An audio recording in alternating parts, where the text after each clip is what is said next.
E estamos de volta, estou aqui chamando o nosso pessoal nas redes sociais, porque a gente abre esta edição do CNN 360 com bastidor. Você acompanhou aqui na CNN e em todo o noticiário a evolução da crise nas Forças Armadas, que terminou com a queda do então comandante-geral do Exército, o general Arruda, né? O que aconteceu? Como os fatos se sucederam e levaram até esse desfecho? Você vai saber a partir de agora. Tudo começou na sexta-feira, quando o portal Metrópolis, por meio de seu colunista, Rodrigo Rangel, divulgou uma senhora matéria, uma reportagem bastante alentada, mostrando como a Polícia Federal havia evoluído nas investigações que colocam o então Major Cid, hoje ele foi promovido após a saída de Bolsonaro do poder para tenente-coronel, do tenente-coronel Cid, que era braço direito de Bolsonaro, ajudante de ordens de Bolsonaro na presidência da República.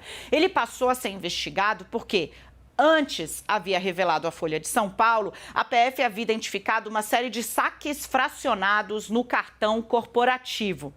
O Metrópolis, por meio do Rodrigo Rangel, evolui e mostra como as investigações ganharam corpo até então, com saques, os valores, os horários, quando isso foi feito e aonde, numa máquina, num caixa eletrônico dentro do Palácio do Planalto. Essa reportagem caiu como uma bomba nas redes sociais e em Brasília também. E assim todos passaram a questionar o ministro da Defesa, José Múcio Monteiro, a respeito da manutenção da indicação já assinada pelo comandante do Exército deste personagem, o tenente-coronel Cid, para comandar um batalhão, ou seja, ter uma série de homens sob sua orientação em Goiânia. Não é um cargo pequeno, é um cargo bastante importante. Para vocês terem ideia, houve troca de mensagens, inclusive, entre ministros de cortes superiores, dizendo, veja só, esta é uma crise contratada, as apurações estão avançando, vai ser este homem a comandar um batalhão inteiro? E se houver ação da polícia, vão entrar dentro do quartel-general?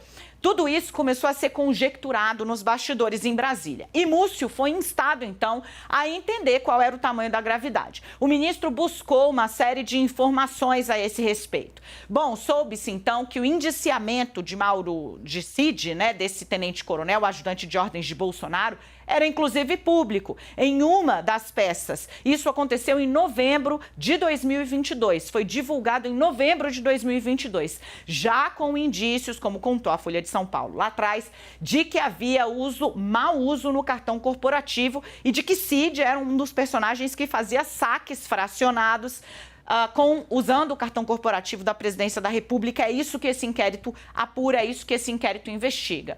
O ministro da Defesa, então, diante das informações já públicas de que havia esse indiciamento e de que, bom, as coisas estão evoluindo, vira para o então comandante do Exército e fala, olha, vamos desfazer essa indicação. Não é possível, diante desse quadro, para evitar um constrangimento maior para as forças lá adiante, colocar esse personagem para chefiar um batalhão. E recebe uma resposta ríspida do comandante do Exército, agora ex, o Arruda. Ele disse o seguinte, eu fiz questão de anotar, porque me surpreendeu o tom. Ele disse o seguinte, isso já está feito e ninguém mexe. Isso o quê? A indicação de Cid para comandar um batalhão em Goiânia. Isso já está feito e ninguém mexe, no sentido de eu não vou voltar atrás. Qual era a situação naquele momento? O ministro da Defesa dando uma determinação e o comandante do Exército dizendo que não cumpriria, para blindar o aliado de Jair Bolsonaro, para mantê-lo numa posição alta dentro das Forças Armadas. Isso sim confere uma blindagem. Diante desse cenário, o ministro Múcio Monteiro não teve outra opção. Segundo um amigo, Múcio disse, agora ou é ele ou sou eu. E mais, se eu decidir sair para não me indispor, o que vai acontecer é que quem entrar vai tirá-lo. Ele vai sair de qualquer jeito. E é agora. É assim que o ministro, então, comunica ao comandante do Exército que, bom, daqueles termos não tinha mais como continuar a equação em que estava. E Arruda reagiu muitíssimo mal. Pessoas do outro lado, ligadas às Forças Armadas, dizem que ele ficou irritadíssimo e, sem deixar qualquer coisa clara, avisou Múcio que convocaria o Estado-Maior. É uma reunião dos generais oficiais, né, mais antigos.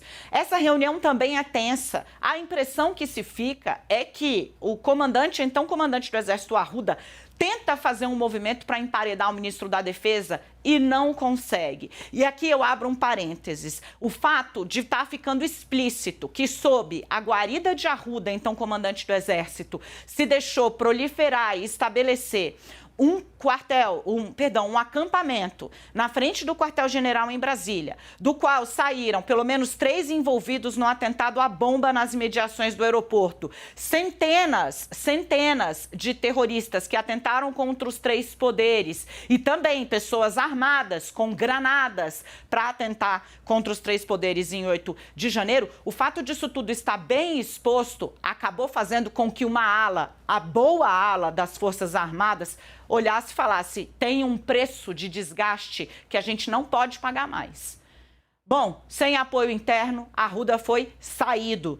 Chega para o lugar dele Tomás Paiva, que era comandante do Sudeste, dos quartéis da região Sudeste. Um homem que na semana passada selou a sua carta de apresentações a Lula, fazendo um discurso dizendo o óbvio.